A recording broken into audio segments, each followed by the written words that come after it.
All right, so we're now recording for those people who are out today. All right, we're on Module 3. It's Labs 5 and 6. Y'all have a page number? 21. 21? Page 21. All right, we're going to be looking at some kind of crazy stuff today, some introductory stuff for chemistry, but yet it's going to be profound and necessary to be needed the rest of the year, okay?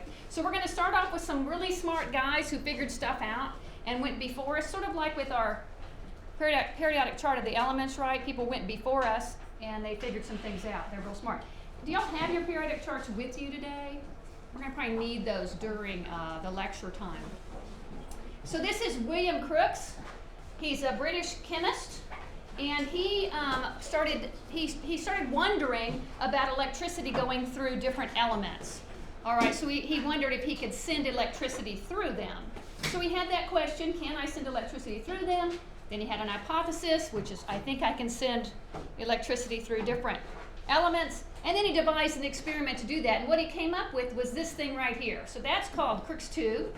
And it's just like a light bulb with a filament down here. And what he would do is he could fill this right through here. He could shut this off like a vacuum right here, but he could fill it with a certain gas. So he tried different gases of elements, and then he shined electricity through them. And when he shined the electricity into the vacuum tube, he noticed a glow. All right, so there was a glow at the end of the tube over here. And so then he started to wonder, okay, well, there I can shine the electricity through there and I can have something happen. Now the question is the thing that's coming out, is the electricity that's coming out, is it in particles? Am I shooting particles through the tube and that is causing that to start glowing on there? And he actually called the particles a cathode ray. So this is also known as a cathode ray tube, and it has to do with the end, the charge on there, positive, negative charge. So it was the positive charge was the cation, the cathode ray. That's how he came up with the name for that. And he came up with another idea. He said, well, in order to answer my question, are they particles, what can I do to my experiment? He said, I know, I can put up a little barrier. So he put up this little barrier right here. It's like the shape of a cross. And he thought if those cathode rays were hitting there, if they were particles, then they would be blocked by that little cross. So he did his experiment, and check it out. You see right here, you see the shadow of the cross on the end of that tube. So then he was able to draw a conclusion. I'm shooting out these rays. Those rays must be particles, and those particles are being deflected by this, and I'm still glowing on the end of this deal. All right, so his tube looked like that. His cathode and his anode, and there it is right there, the shadow of the metal cross. All right, so he did that. He said, okay, so his conclusion was we have these little particles that are coming out. So another guy comes along, J.J. Thomson, and he says, I think those particles are actually part of the gas. I think those are part of the atoms of the gas, and the electricity is going through them. So he did experiments with magnetic and electrical fields, but he actually reasoned that the charges in Crookes' tube were coming from the gases, and that those ingredients were part of all atoms. So he actually tried different gases in there. So he put, neon gas and argon gas and all these different gases, helium. And interestingly, another side note, which we'll get to toward the end of the lecture here, is that in every different element that he put in there, there was a different color of light at the end of the tube. All right, so obviously with the one that Crookes did, it was a green, but there were all these different colors. And he's going to make he's going to draw some conclusions there. Now, he modified the tube a little bit because he said those things, if they're coming from the atoms, I believe because we have electricity that has charges to it, I think they're charged particles. So not only are they particles coming from the gases, they're charged particles. So how can he test that? He takes the same kind of cathode ray tube with the electricity coming in through right here, and he put next to it a magnet.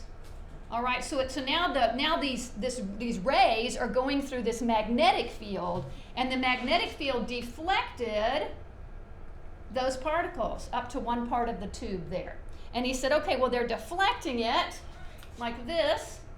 And he said, what's being deflected up here, see that positive metal plate there?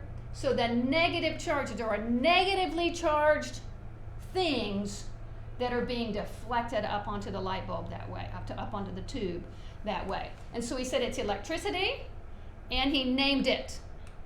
He named it a negatively charged particle, and he came up with the word electron. All right, so because electricity with the negative particles coming in through there, so it was J.J. Thomson who came up with the word electron. All right, he also noticed that there was a ratio of the charge to the mass. Whatever mass he put in there, the way that when he signed it through there, he could get a ratio of the charge and the mass of the negatively charged particles, and it was always the same for each element. So then he started to reason, okay, well, the element that I put in there had no charge. It was neutral, all right? So it was neutral to start. There must have been an equal amount of positive charges in there as well, and it actually works for every element.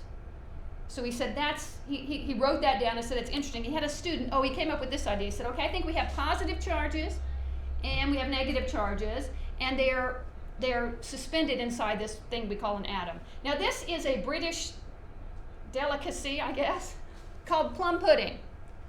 I had to look it up. I was thinking pudding with, we talk about pudding being kind of a liquidy thing. But this is a plum pudding cake, and so he named his model of what he thought the atom looked like off of plum pudding. And so it looks like that. He believed there was like a positive charge of this sort of pudding stuff, and these negatively charged electrons that he named were suspended in there just like plum pudding. And it was his student that came by and said, well, that's interesting. And this is Ernest Rutherford. He was a student. He said, if there is a negative charge called an electron, there's obviously something that's a positive charge. He agreed with his teacher, and he called those protons. So Rutherford is the one who gave the name protons to the positively charged things. And he tested the plum pudding idea, and he actually disproved it. And he suggested a new model, which we're going to call the planetary model, also known as the Rutherford model. All right, because what he did was a very famous experiment. But first of all, the way he did it was this. This is an alpha particle. It happens to be something that had been discovered about the time. There are some elements out there that naturally fall apart. It's called radioactive elements. And they naturally fall apart. And one of the ways they fall apart is by this process called alpha decay. If y'all remember from physical science way back, do you remember this? Alpha decay. They send out what's known as an alpha particle. And if you look at the alpha particle, it's got 2 protons and 2 neutrons. 2 protons and 2 neutrons. That is a nucleus of a helium atom, because 2 protons, right? There's no electrons on it. So it's not the actual atom, but it's the nucleus of the helium. So there's this nucleus of the helium atom, and it's being shot out of these radioactive particles at a high speed, like a bullet. And so what he did, he said, okay, well, I had this positively charged alpha particle. I'm gonna test the plum pudding model to see if I can send these positively charged particles through different elements and see what happens, see what kind of deflection I might get there. And so he had the famous gold foil experiment. So there he had this screen around here. It's a detecting screen that had zinc in it, and when the alpha particle hits a zinc screen, it glows. It hits it and there's like a little glow on there. And so he said, I'm going to send the alpha particle through this gold foil and see if, according to my teacher's model, Thomson's model, if all of the rays go straight through right here. So his theory was this: if the Thomson model is correct, there will be the positive and negative evenly distributed into the pudding area, and they'll just travel straight through. Maybe a little bit of motion. I'll show you in a second that one. But something else happened. This did not take place the way he expected. Let's see what happened. In 1910, Rutherford and his co-workers were studying the angles at which alpha particles were scattered as they passed through a thin gold foil. Most of the alpha particles passed through undeflected. However, a few were found to be scattered at large angles, some even back in the direction from which they had come. This meant that they had collided with an object much more massive than the alpha particles themselves, yet so small that only a few alpha particles encountered them. This atomic level view shows what is happening. Most of the atom is occupied by the low mass electrons. The nucleus is small and massive. When an alpha particle encounters a nucleus, it is scattered at a large angle. Okay, so what happened? So if Thomson's model were correct, then there would be some sort of movement. So remember, the particle going through is positively charged. So therefore, when it gets attracted to the negative charge, but it gets repelled by the positive charges. But overall, it should pass straight through. But that's not what he got. What he got was something like this, where he had deflections, so this positive was being deflected away and sometimes even bouncing straight back. Now, the vast majority of them went straight through to the screen, so there was a brighter spot on the very part of the screen that he anticipated there being that. And he noticed that mostly what's going on is they go through because atoms are mostly empty space. It's kind of like between us and the moon, there's empty space, right? So we started to postulate and that's where the planetary model came out, that there was empty space in between there, and that the positive charges must be concentrated in the middle. And he called that middle the nucleus. All right, so then he comes up, he says, okay, I think it's like this. We have a massive nucleus, it's big, it's positively charged, and it's in the middle, and then we have empty space, and then we have these little electrons that are spinning around, or the electrons are out there. He didn't know they were spinning necessarily at this point in time. So then we're going to see we have our three things, our electron, our proton. The neutron was discovered much later. It has no charge, but it has mass, and they found that out by measuring masses. Here's Rutherford's quote: "Of all created comforts, God is the lender, you are the borrower, not the owner." He was a great man of God. Every time he discovered these new things about chemistry, it made him his faith deeper in God. So that's pretty cool.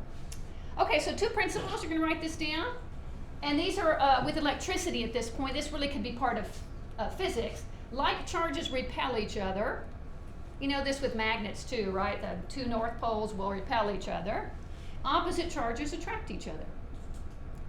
And because of that, they were able to do these experiments to check out what was happening inside that atom. Remember, atoms are too small for us to see, and we'll never see them this side of heaven. They're just too small.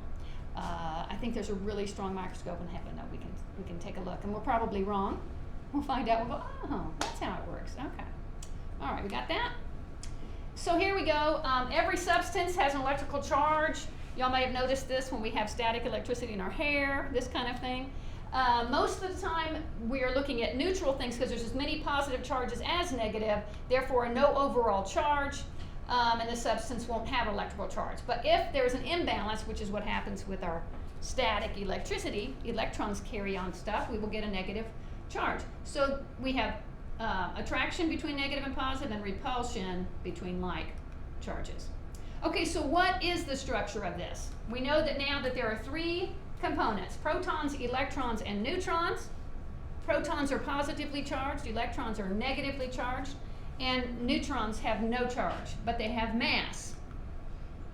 The atomic number on your periodic chart of the elements tells you how many protons an element has. But since they are neutral in charge, then we can assume, therefore, that they have the same number of electrons as well. Although, as I've mentioned before, when the electrons get moved around and shared and given away, that's chemistry. So that's what's going to happen when you start mixing things together. But in general, we're going to assume that every element in its ground state is going to be neutral. It's going to have the same number of electrons as protons. But officially, if I ask you, what does the atomic number tell us? You're going to say number of protons. That's the official answer, okay? Now, what is an isotope? It turns out that there is, sometimes there are more neutrons. Neutrons can be changed inside of certain atoms. So the mass number tells you the total number of protons. So this is a mass number. That's at the bottom of your little chart there. An isotope is an atom with the same number of protons, but different number of neutrons. So the only thing that changes for that atom is its mass. It gets heavier. It gets more massive. Isotopes behave identically to each other as far as chemistry goes. The main difference between them is their mass. And then the mass number tells you number of protons plus the number of neutrons. So we can do a little math there and figure out how many neutrons anything on the chart might have by just subtracting from the main number how many protons there are. I'll have that little formula for you that fits in your book in the right place here in a few minutes.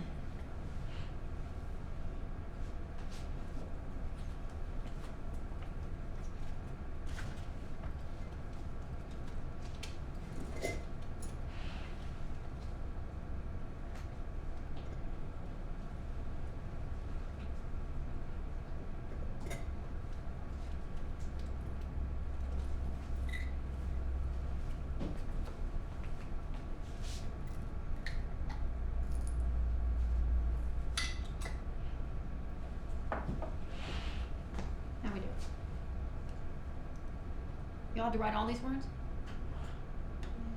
Bummer. Just like college. Okay, so for instance, these are 3 isotopes of hydrogen. Most hydrogen, which we call protium, has 1 proton and 1 electron, and that's it. Right now we're just looking at the nucleus. The vast majority, I wish I had percentages on here, I think something like 95% of all the hydrogens out there have just 1 proton, no neutrons at all. But every now and then there'll be one with 1 neutron.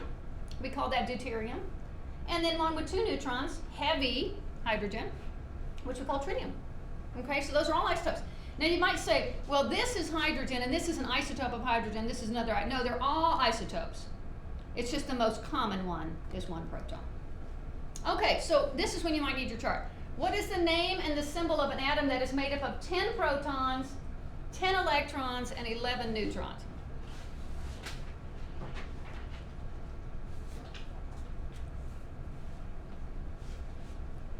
Who's got it? 10 protons, 10 electrons, and 11 neutrons.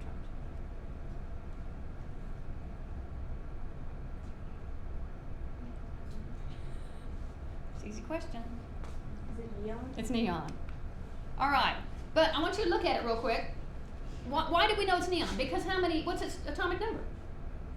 10. 10 means it has 10 protons. Okay, that's all we need. Now look at the mass number beneath it. At the very bottom, does the mass say 21? 20.8.818? All right, so every now and then it's going to have that extra one in there. Okay, that extra one in there. So this one had 11, so that meant instead of neon with a 20 up there, it was neon with a 21. It was an isotope, right? How many protons, electrons, and neutrons make up a I-129? So look up I, which is iodine, and it's got 129 things in the middle. It's got adding up protons and neutrons to 129. So you can tell me already how many protons are in there. Say it again. 53. So what's 129 minus 53? I think the math is on here. Here we go. 53 protons, 53 electrons, right? And 76 neutrons. So apparently 76 plus 53 equals that number. Y'all tell me whatever it was. 129. Okay, do you get it? Okay, so that mass number down there will give us the number of neutrons. But remember, the protons will never change. If the protons change, it's a new element. It's a different element. That only happens in in radioactivity. Okay. All right. What about nuclear fuel and nuclear bombs? How does that work? Well, there's a number 92 on the chart. It's called uranium. Uranium is naturally part of it. One of them here. U-235 is unstable. All right, so it has, so the U-238 has 146 neutrons. The U-235 has 143 neutrons, and it's unstable at that. It's out of balance. And because of that, it'll fall apart all by itself, sending out some particles, either alpha particle, beta particle, which I can't remember what uranium does at this minute. And then part of it, some of them have only 142 neutrons. But see, they're very heavy. They only have 92 protons.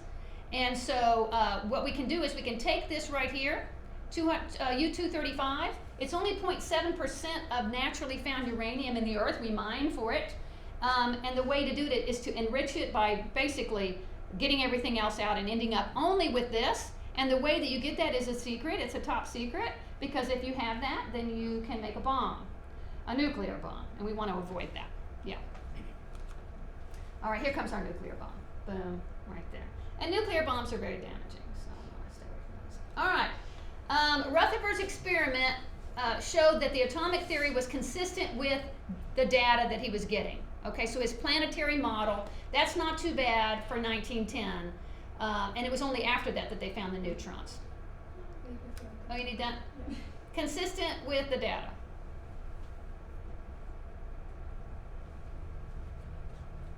And that was that there was a proton, the protons were concentrated in the middle, the electrons were outside, and mostly there was empty space.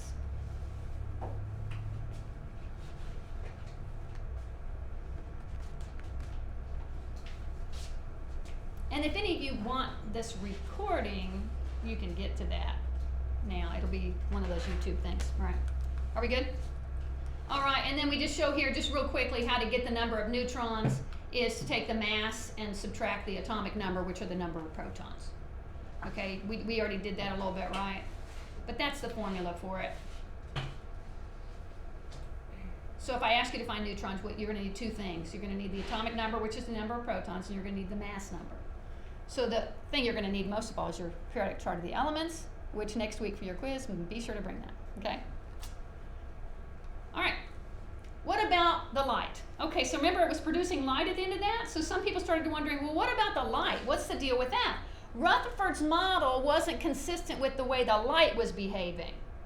Because what happened was it was glowing up against the end of the tube. It was glowing on that zinc screen right there. And they thought, well, what in the world is happening? If they're glowing all the time, that means energy is being released, and therefore the revolution of the electrons going around like he claims to be the model would always be glowing and therefore always be slowing down, and they were destined to crash into the nucleus. They were going to just like a toilet flush, and they're going to go right down into the middle like that. But just looking at those parts of light, that's what happens to with the function of light. And so that's when we have to, now we're going to discuss light a little bit. What is the nature of light that we know? And they knew this then too. There were physicists and chemists working together. Light has no mass and takes up no space. That's what we believe at this point in time. We have not disproven this yet. Light is not considered matter. It's actually considered radiant energy. So radiant energy. And some people would call it pure energy. And then we're going to look at this right here. It's something called the dual nature, the duality nature. And that is that sometimes it acts like a wave, and sometimes it acts like a particle. So when Crookes shined it through there, you know, we have these little electrons that are coming off like that, and that light on the end might be particles over there, or they might have been waves coming in right there. So this is how we do the wave particle, the dual nature. Sometimes it behaves like a wave, sometimes like a particle, and so the whole wave particle is a possibility. In other words, it's both at the same time. In a weird way, we haven't understood this completely yet. Okay, we're still working on this. But those are our little packets right there, and those little packets of wave energy particles are called photons. This is somebody's idea of the wave in the particle known as a photon. All right, and so those are like little BBs coming out every time the light turns on. And then sometimes it's wave-like, sometimes it's particle-like, and this is the wave-particle continuum right there, sort of the whole Albert Einstein idea. All right, you're going to need to draw this in a box somewhere on your book. You're going to draw a wave going up and down and up and down, and that line in the middle right there. And you're going to label a few things. So they're just like waves of the ocean. At the top of the wave, that's known as the crest. And at the bottom of the wave, that's known as the trough. And then I need you to see here from the middle of the line to the top. You could also go middle line to the bottom of the trough. Those are equal, by the way. That's known as the amplitude. Sometimes you'll see pictures that takes the amplitude all the way down. That is incorrect. The amplitude is from that midline to the top. That is known as amplitude. And then from crest to crest or trough to trough, that's called the wavelength. And those are the same. Crest to crest, trough to trough, same thing, the wavelength. And it turns out that the amplitude is going to tell us how bright something is, a bright light. The higher the amplitude, the brighter the light. The wavelength from here to here is going to tell us what color the light is. So now we're going to start to see those different colors of the gases. It's because they were producing, guess what? A different wavelength.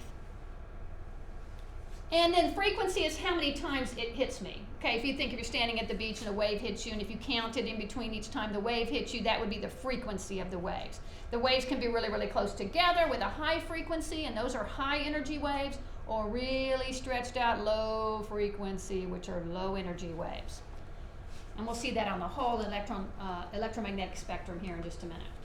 It also has magnetism associated with it. This was a big breakthrough. This was the physicist who figured this out. It was Michael Faraday. If you remember from physical science, we talked about Michael Faraday, where we have the electrical field going up and down. Here it is, boom, boom, boom.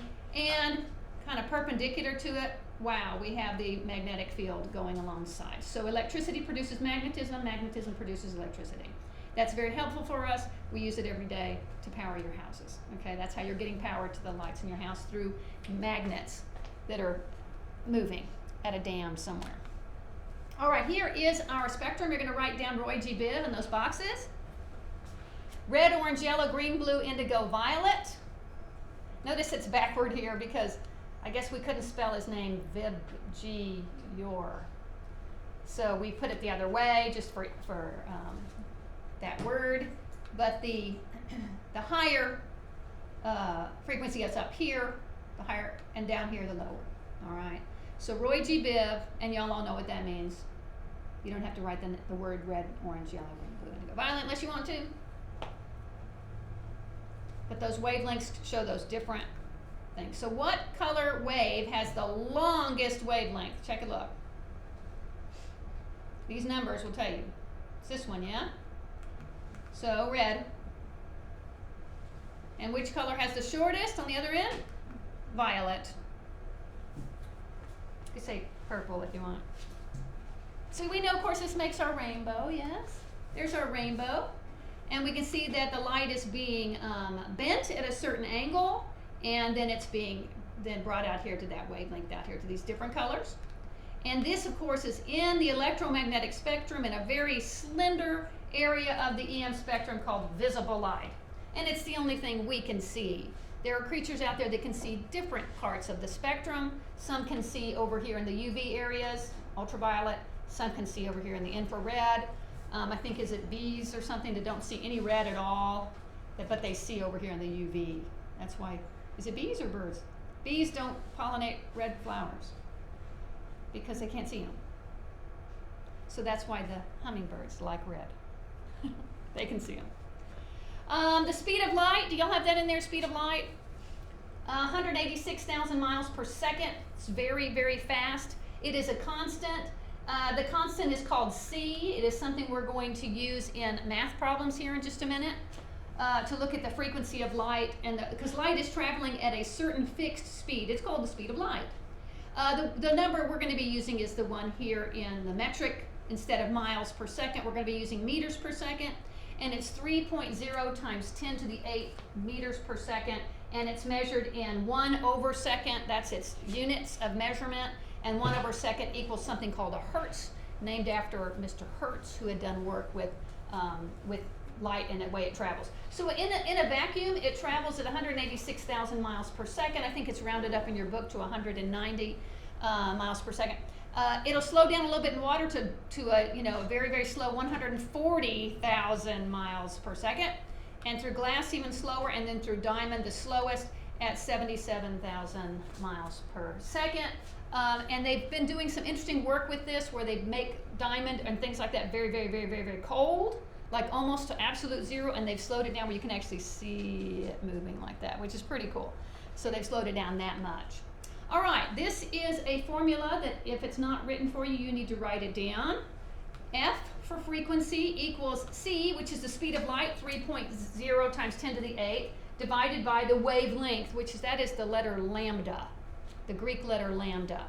And so we're going to use this for some math problems. They're not difficult math problems, but I would recommend bringing a calculator. I'd also recommend doing your practice problems in your book, okay? And because we're going to rearrange those a little bit, sometimes they'll give us the wavelength and not the frequency, that kind of thing. The dirty trick there, right? So let's try one. Here we go. A violet wave has a wavelength of 405 nanometers. What is its frequency? All right, so we're looking for F. That's nice. We know the frequency was given to us, 405 nanometers. And we also know C, which is the speed of light. But it looks like we're going to have to make a conversion here in order to get the units to match up. All right, so 1 nanometer equals 10 to the negative 9 meters. So that's our conversion relationship right there. So I take my number that I have, that I start with. Always start there, y'all. Take the number that was given, put it over 1, if you're doing a conversion. Put it over 1. So I take my 405 nanometers, I put it over 1. That's a really, really small measurement, right? So that's why we have to use it for light, because it's very, very small. And then I'm going to use my conversion relationship. I'm going to cancel out my nanometers. and I'm going to figure out what my meters are. So I have 4.05 times 10 to the negative 7 meters. Do your calculator let you do the negatives and all that? The negative?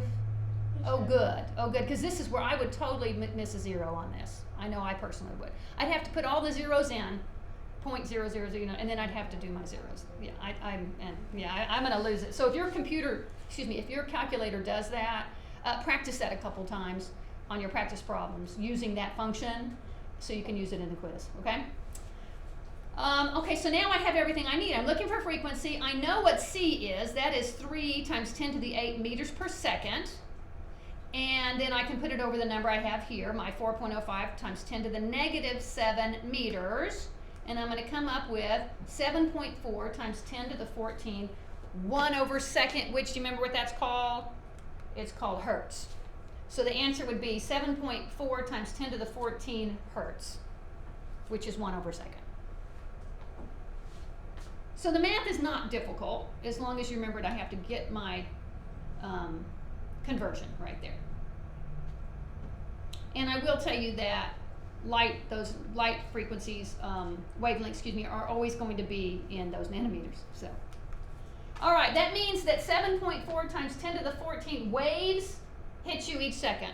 Waves of violet hit you each second. Like when I turn the light on, you're going to have some violet in there because all of them are going to be in there, and they're going to be hitting you that fast. So boom, boom, you're being bombarded by it. A light wave has a frequency of 4.70 times 10 to the 14 hertz. What is its wavelength and color? Interesting. So we know what C is. Okay, we know that if we want to do some conversions right here, right, our nanos right there. So we are looking for, we have the frequency, 4.70. So we're going to change our little thing around with a little algebra right there and find, we're looking for the wavelength. So it looks like we're good. Yeah, and everything right there. All our numbers are put in. Do you see how I got to here? We're using this formula right here. And those numbers we just plugged in. Our units are okay. So I get 6.4 times 10 to the negative 7 meters. All right, so that's my answer for the first part. What is its wavelength? My wavelength, lambda, is 6.4 times 10 to the negative meters. Negative 7 meters. So now to get the color, I need something more. I have to go to a chart that we have. To figure out the color, refer to the figure 3.20 on page 100 of your book. And that's when our conversions come in right here. And we find it 640 nanometers. We look on the little chart there to see what color is showing at 640 nanometers. It turns out it's orange. All right. I don't know if this second part would be on a quiz because I don't know if I'm going to be able to give that to you, that chart that has all of those, unless you memorize all those, which I don't ask you to do. All right. But it's an orange light right there. All right, which brings us to the electromagnetic spectrum. We've been talking about visible light, which is right in here. I'm going to have you write this down in those boxes. Don't write this just yet. I have an easier one for you right here. But I want you to see how the waves over here, they're really far apart. Then they get closer. So they get more and more. They're shorter wavelength, the more energy there is. And the more energy there is, the more damage that can do. But way over here on our low frequency waves, we have things like the radio. Y'all listen to the radio? You ever seen it, like you're tuning, you have to tune the radio in, right? You have to find the right frequency of that wave coming in. And sometimes it's kind of a crummy reception, and so that's because, in fact, if you think about it, y'all probably listen to FM radio, right?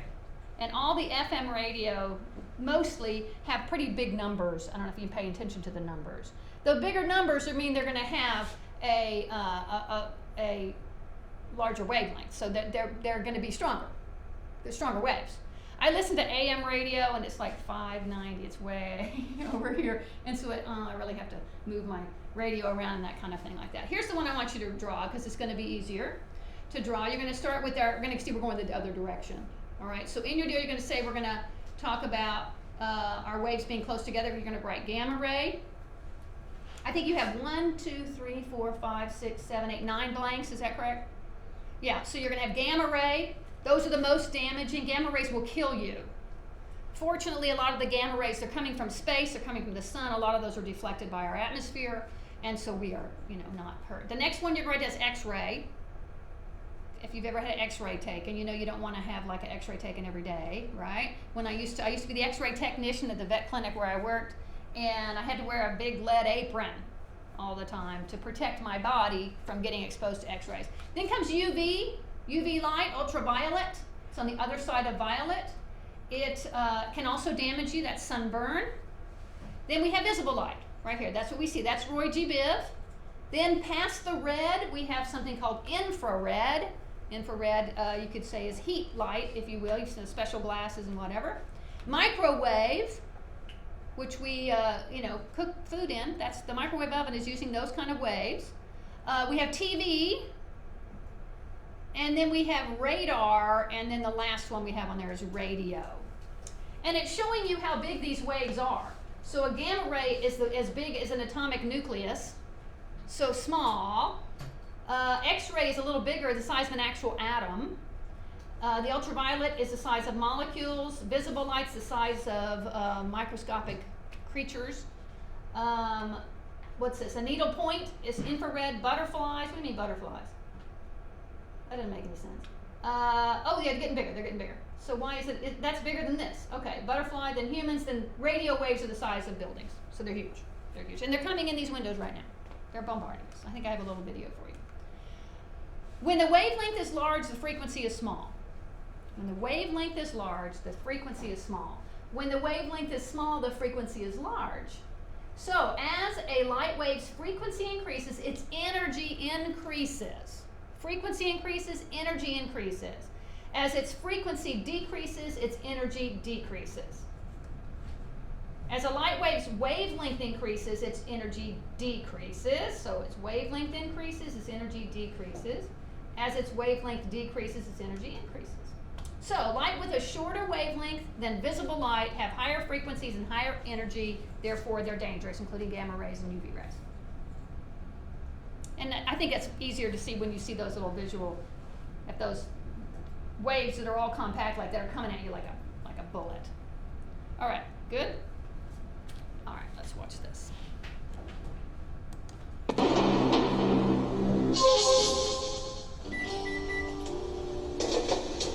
Something surrounds you, bombards you, some of which you can't see, touch, or even feel. Every day, everywhere you go.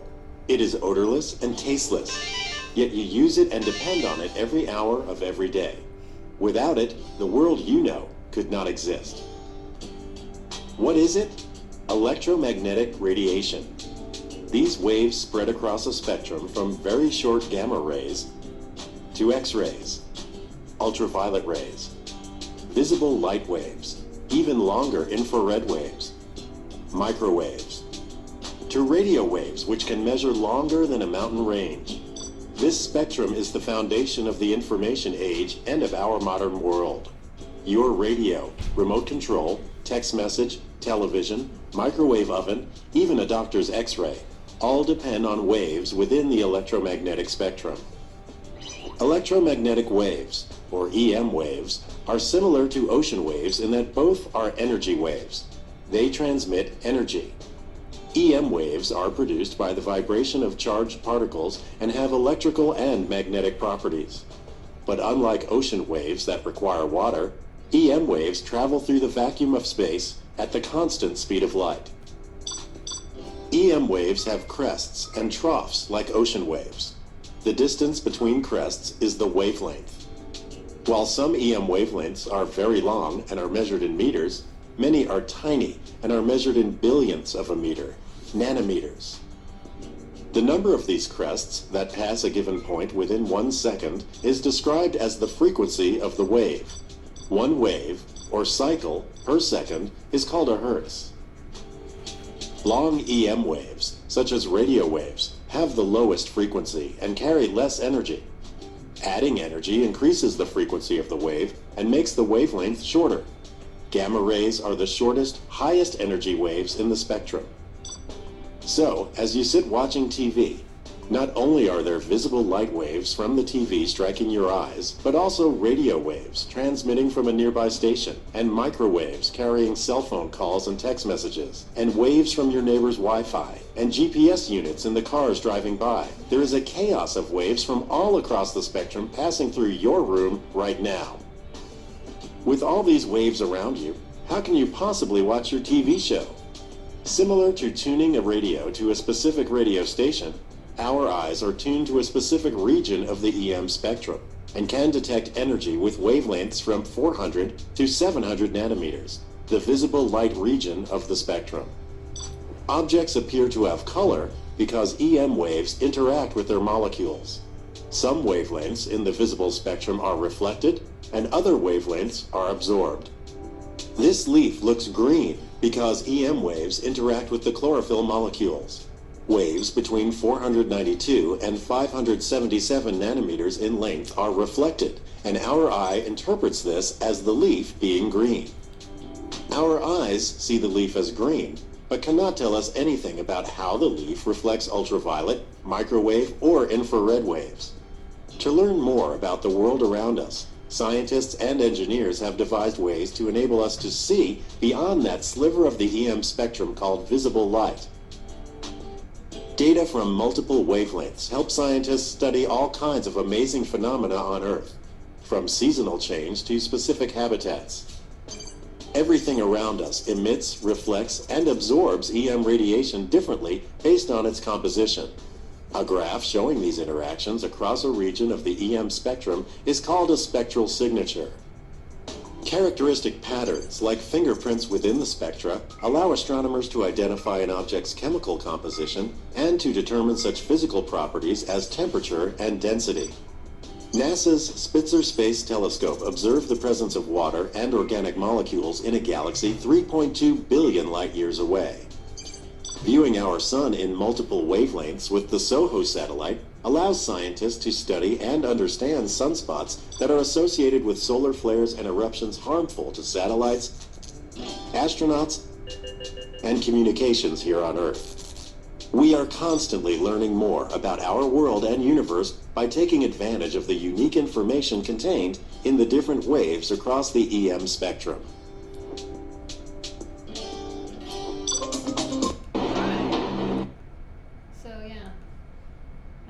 Twice for some reason.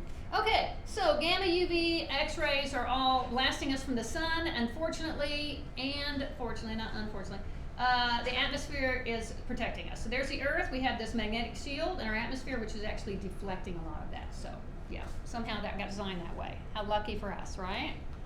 All right, so now that we understand light, we're going to take that and apply it to what was going on with all those things that they were using in the tube, those gases in the tube. We're going to be looking a little bit at what is known as quantum theory by a guy named Max Planck. Max Planck. All right, and so Planck came up with the idea that light is probably traveling in these packets rather than waves. Up until this time, they were all pretty convinced it was waves. Now they're thinking this is more consistent with packets, but then other times it's more consistent with waves while we have the dual theory right there. So the frequency, and now we want to know the energy relationship with light right here. And we're going to use what's known as Planck's constant. This is Planck's constant. All right, so the quantum energy of a photon. So we are going to write that part right there as an F. So E equals HF. Do you have that written down in there already? E equals HF. That is Planck's constant. All right. Well, actually, H is Planck's constant right here. And H equals 6.626 times 10 to the negative 34 joules per second.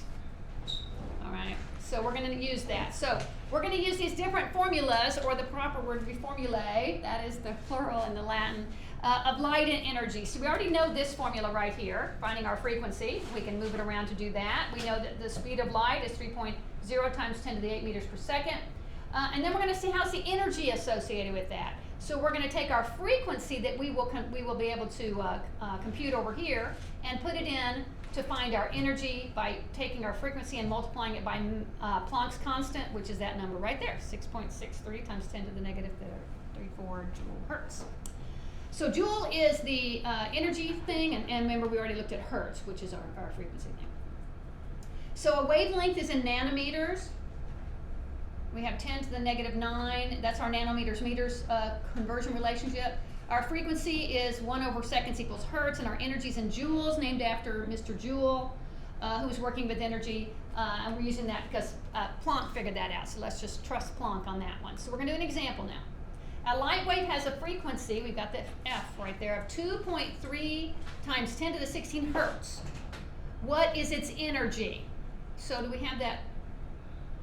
I should have had that little formula right in there.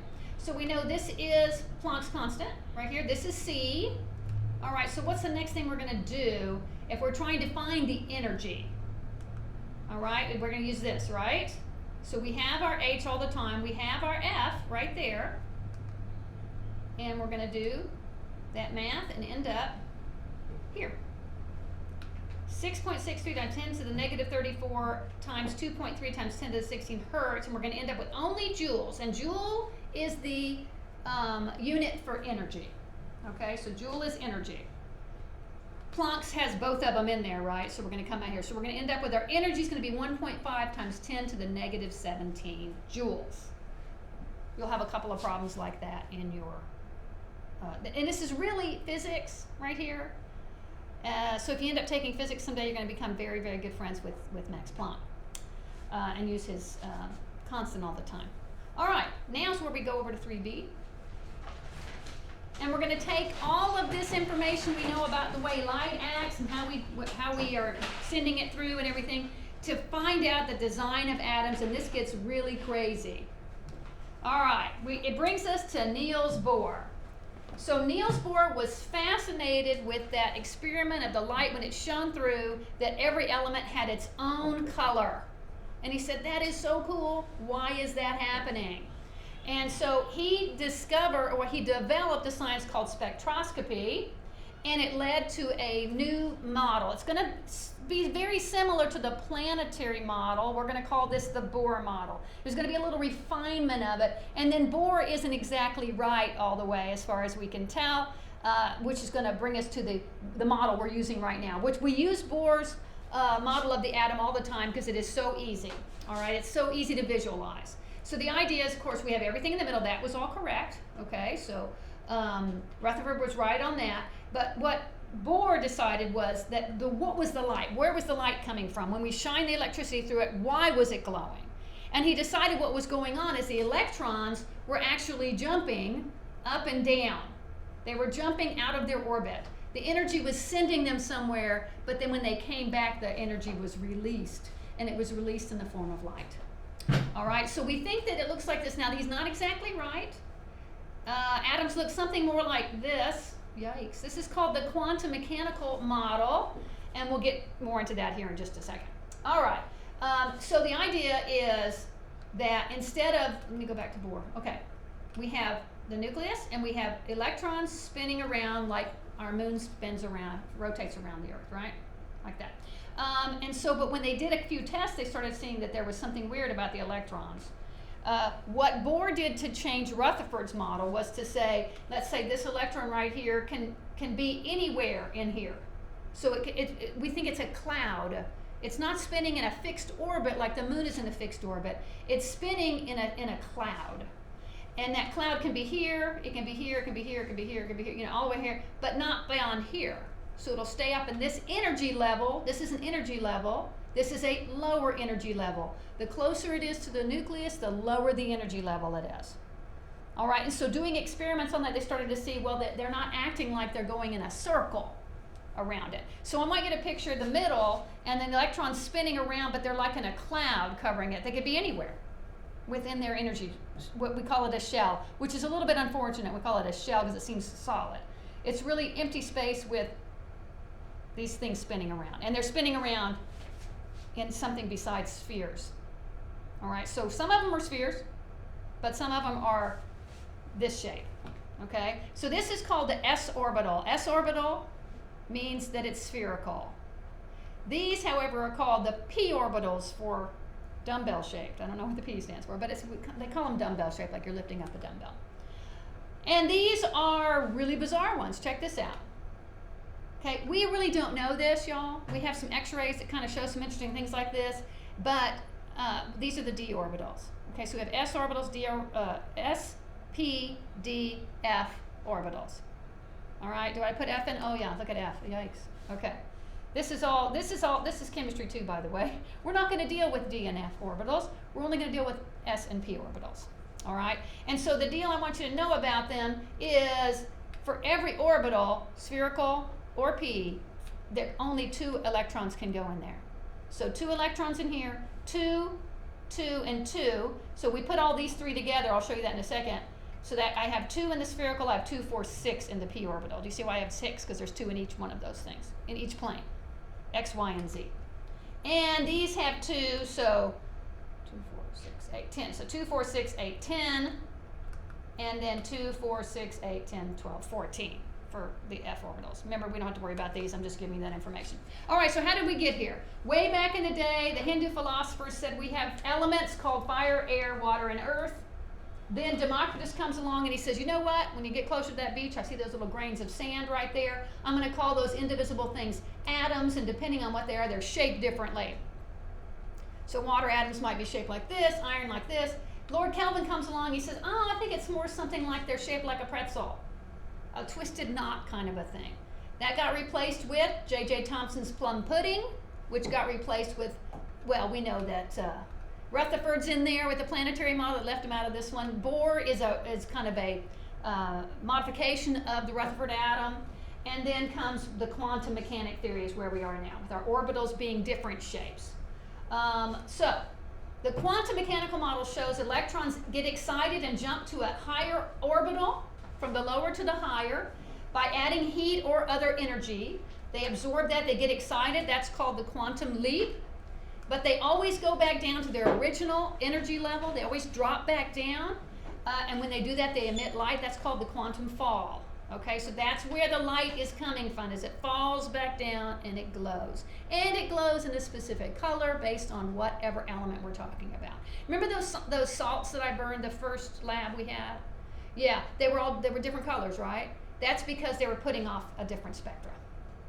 So we'll test that next week. All right, so here we go.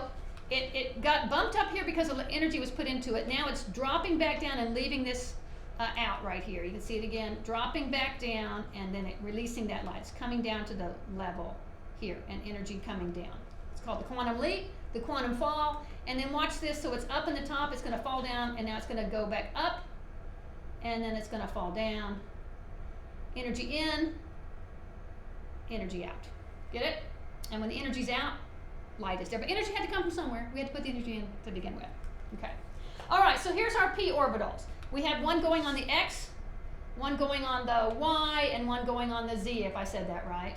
Yes. Oh, I didn't. Px, py, pz, and then the whole thing put together. I've tried to make this model before, like with balloons, you know, and it gets kind of difficult to do. And remember, two electrons, 2 electrons, 2 electrons, 2, 4, 6. That's really the important thing you need to know. All right? So let's watch. This doesn't have any sound or anything, but it shows a really cool way that they put this together. So it gives us a little three-dimensional visualization.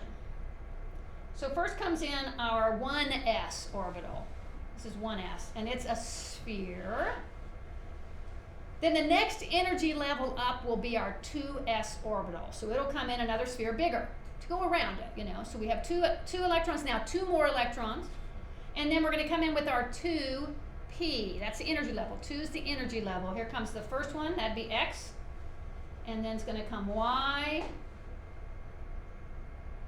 which I thought that one coming out would have been z, but. And then now it's going to come in z.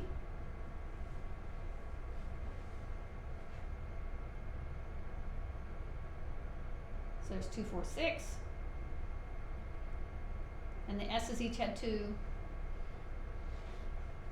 7, 8, 9, 10. We're looking at neon here.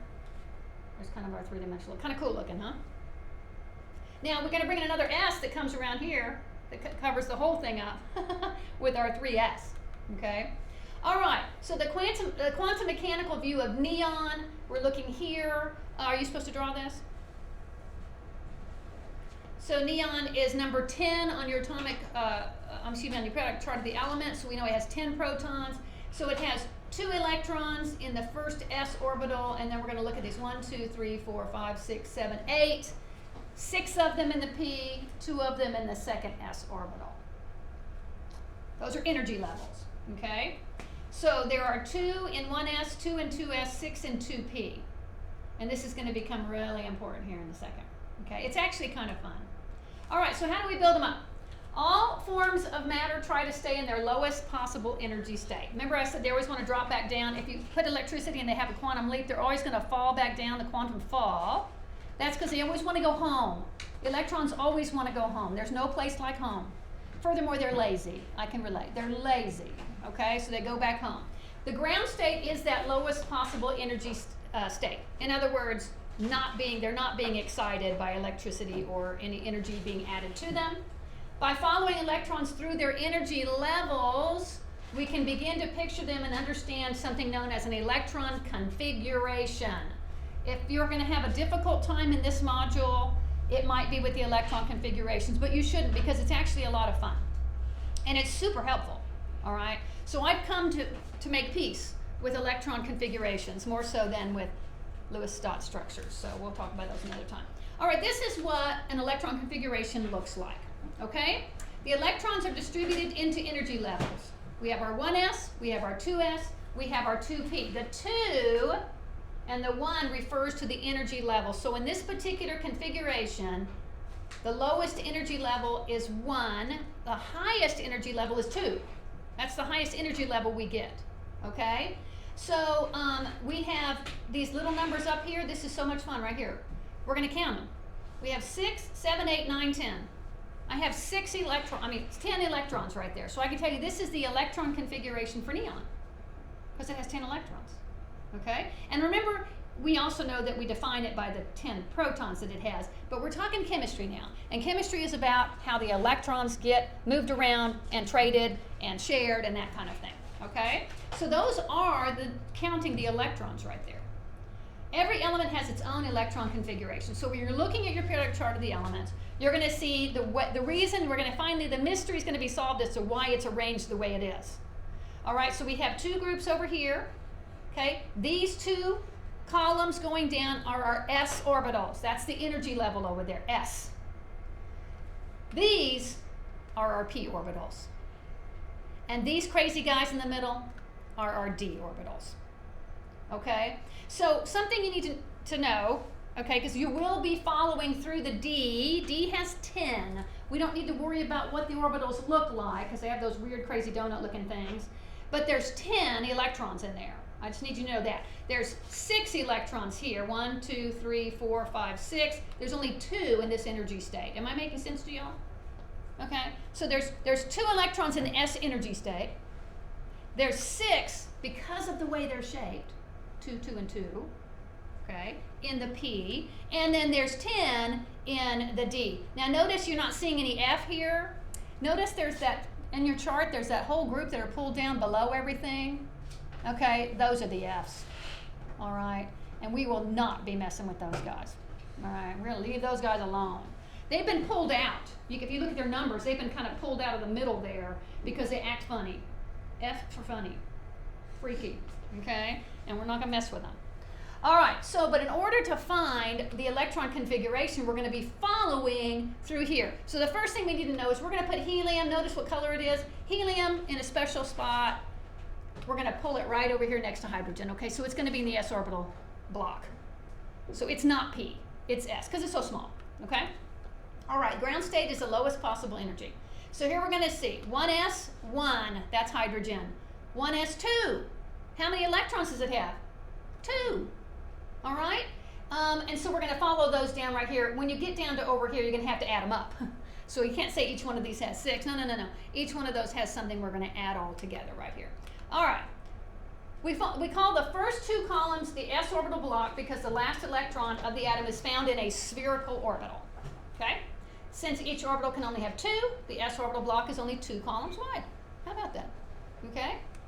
The next group represents those in the d orbitals. They have 5, each having 2. That's 10. That's why that group in the middle, there are 10 in there, because d goes with 10. And then our next one, the p, there are 6, so there's 6 in there, over there in that group. So that's why it's arranged the way it is. Pretty cool. And the fact that it actually works.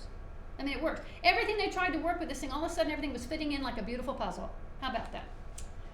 All right, the rows represent the energy levels. Higher the energy, the farther you go down. Okay, so we're going to try to write the electron configuration for these 3 things. Now we're going to watch the guy do it with the video, and I need you to not fall asleep. I need you to watch very closely. He goes into very much detail on this, but you're going to see, I'll follow along, so don't go to sleep.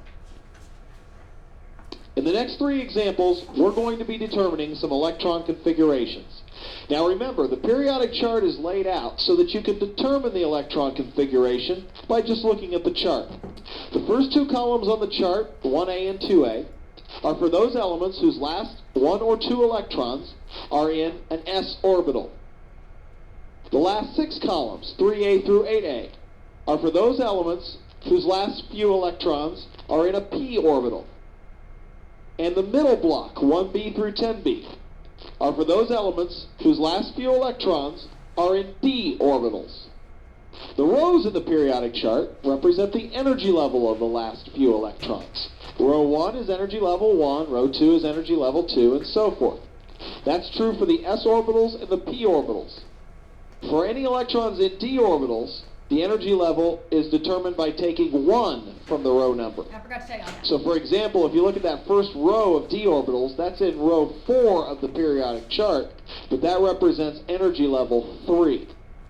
Alright, with that information, we can determine the electron configuration of any element on the chart. The first problem in this example asks you to determine the electron configuration of carbon. The way we do this is we simply step through the periodic chart until we arrive at carbon, keeping track of the electrons as we go. The very first square on the periodic chart is hydrogen. It's in row 1, so that means energy level 1, so we put a 1 there. It's in the s orbital block, so its electron is in an s orbital, so we put a little s there. And there's only 1 electron, so we put a 1 as a superscript. That means 1 electron. So the electron configuration of hydrogen is 1s1, and that means it has 1 electron in the 1s orbital. Well, we haven't reached carbon yet, so let's just keep going. The next box is helium. Now remember, helium's usually in group 8A. For purposes of electron configurations, though, we artificially pull it into group 2A. Helium's in the s orbital block, so the electrons that belong to helium are in the s orbital. There are 2 of them, and it's on row 1. So its electron configuration is 1s2, indicating that it has 2 electrons in a 1s orbital. Alright, let's keep going. The next stop is lithium. Lithium's also in the s orbital block, so its last electron is in an s orbital, but it's not in a 1s orbital. Lithium's in row 2, so its last electron is in a 2s orbital, so we put 2s1. So lithium's electron configuration is 1s2, its first 2 electrons are in a 1s orbital, 2s1. Its last electron is in a 2s orbital. So do you see how this works? Every time I step to another box in the periodic table, I'm adding 1 more electron. I determine where to add it by the column and the row that the box is in. So let's keep going. The next stop is beryllium. It's in the s orbital block, so its last electron is in an s orbital, and it's in a 2s orbital. So we've got another electron in a 2s orbital, so that means 2s2. The first 2s electron came from lithium, the next one came from beryllium. Let's keep going. Boron. Boron's in the p orbital block, so its last electron is in a p orbital. It's still in row 2, so the energy level is 2, so it has its last electron in a 2p orbital, so we put 2p1 to indicate 1 electron in a 2p orbital. Finally, we reach carbon. Carbon's also in the p orbital block, so its last electron is in a p orbital. It's still in row 2, so we put 2p2 to indicate we have 2 electrons in a 2p orbital. So that's the final electron configuration of carbon. 1s2, 2s2, 2p2. Now please understand, these electron configurations are very important. Obviously they're important, or the entire periodic chart wouldn't have been laid out to make it possible for you to figure them out. As you'll learn in Module 7, the electron configuration tells you a lot about the chemistry of the atom.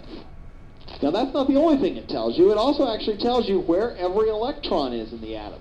So these electron configurations actually describe the atom. In this electron configuration, for example, this tells us that carbon has a total of 6 electrons. The first 2 are in a spherical orbit, close to the nucleus. 1 means first energy level, that's close to the nucleus. S means spherical orbit, and 2 means there are 2 electrons there.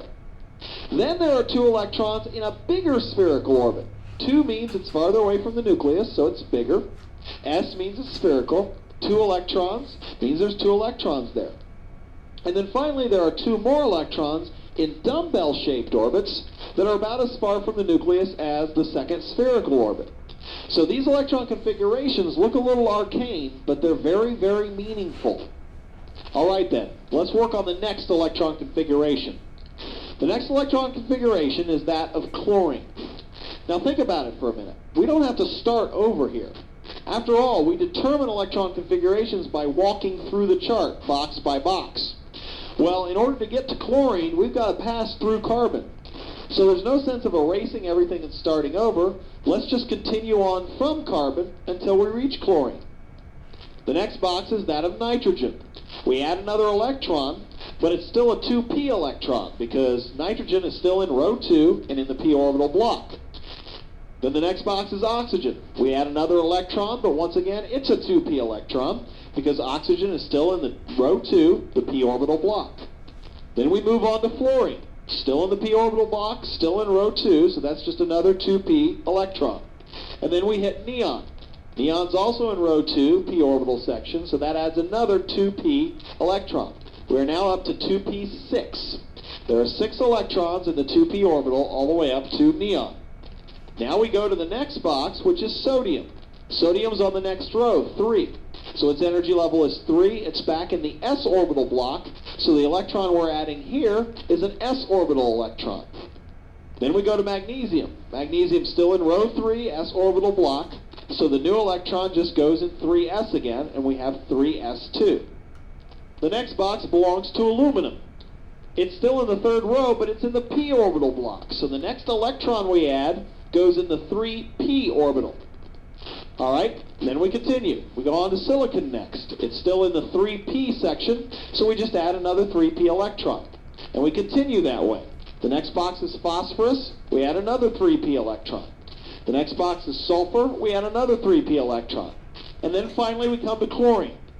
Chlorine is the 5th box in the 3p row, so its electron configuration ends with 3p5. So this is the electron configuration of chlorine. 1s2, 2s2, 2p6, 3s2, 3p5. Just to make sure you really understand this, we're going to do one more element, silver. Silver's in row 5, column 9b. All right, we have to walk through the chart until we reach silver. Well, there's no sense starting over. After all, if we're going to walk through the chart, we'll reach chlorine before we reach silver.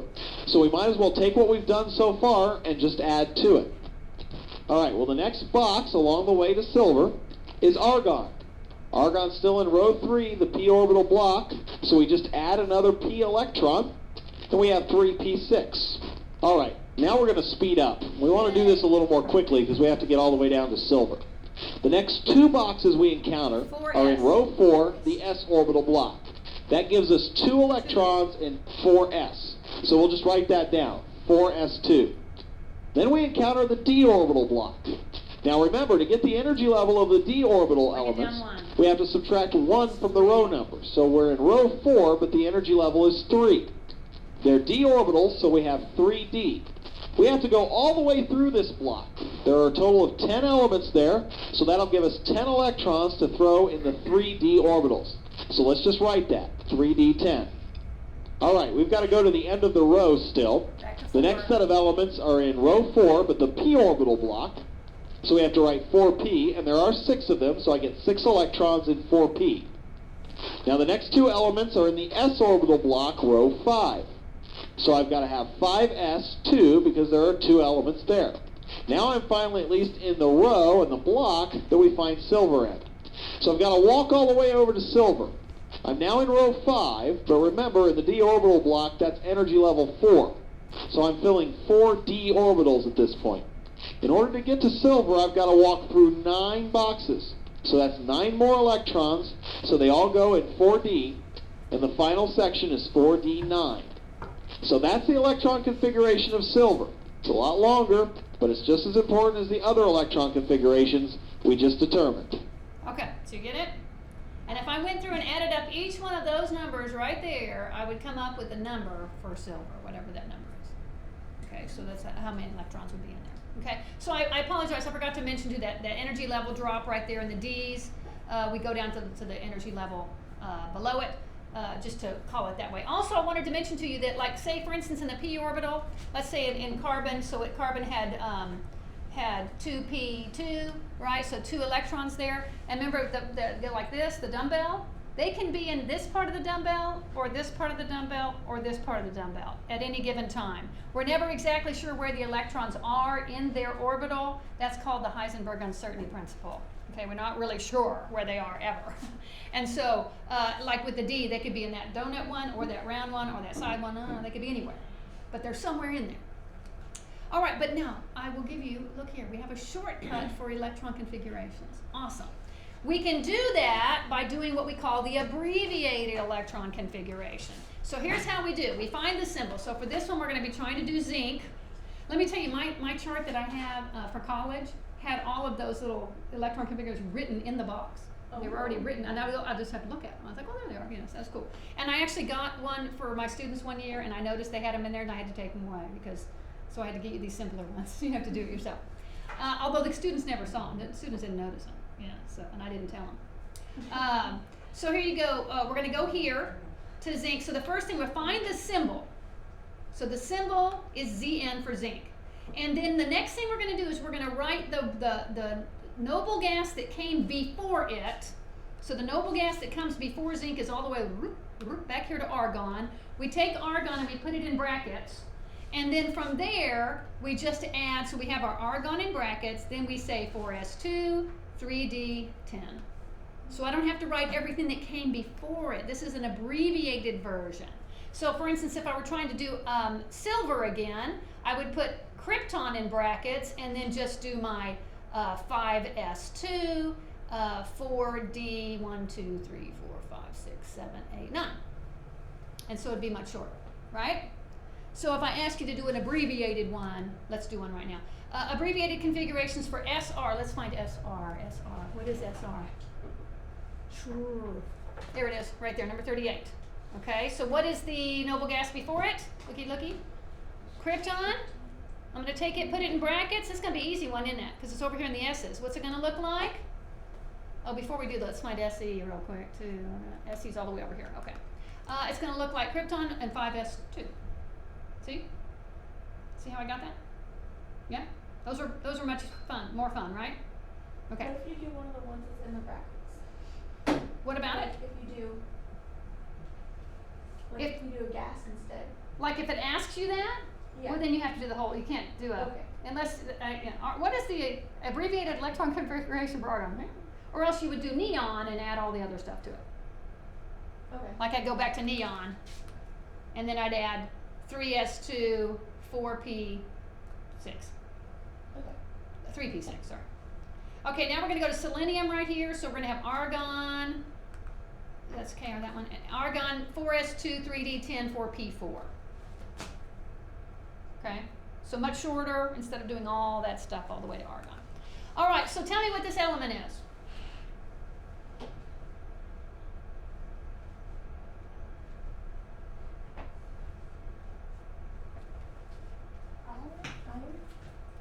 I think you're right. Yeah, how'd you get it? How'd you do it? The number. Add all those little numbers up. We added up to 26, right? We can go see what number 26 is on the chart. Yeah? Okay, good. Let's see. Columns 1 and 2 are called the s orbitals. Columns 3 through 8 are called the p orbitals. I don't know if you had those blanks in there. I think this was, and D and F blocks, orbitals fall in the center. Okay. So how do you do it? You determine the energy level and the orbital of the element. You go through the chart until you reach the element. If it's in the D block, go down one energy level. I probably should have had that prior to that. One thing I wanted to mention to you, that we have this remarkable miracle going on here, and that is the neutron and proton are essentially the same mass. Okay, so they're about the same mass. But the proton, it takes 1,830 electrons to equal the mass of one proton. But one electron has the same negative charge as a one positive proton. In other words, the charges balance out, but the masses aren't even close. That's crazy. That's nuts. And that's a miracle that that's going on like that. Okay, so we have those balanced out that way. The electrons are so tiny that their mass is negligible. We never even think about them. Even we have a really large atom, we never even think about the weight, the mass of the electrons in the mass of the overall, because it's so negligible, they're so tiny. Using light in chemistry, we're going to use a little bit of this next time. You know, this is one of the more fun labs, in fact, where we use light spectroscopy. And so I'm not going to have a fancy thing like this, although I used it was actually fancier than this when I was at UT. And I guess it was chemistry class. I almost feel like it was physics class, but I remember being in the chemistry building. And we'd put a little element in something and we'd start to make it glow. And then we'd shine it through there and look at it, and it would come up and we'd see the little color on a little screen. And then it would be an unknown, and then we'd have to say, okay, well, it was this wavelength, this wavelength, this wavelength. Those together, I look at the chart, the gas that I'm burning over there is whatever gas. So it's pretty cool. So for instance, if you put mercury in there, the spectral analysis is going to look something like that. Wow, it's got a lot of lines on it. Whereas neon only has these few lines. When we look at neon, we get a purplish color.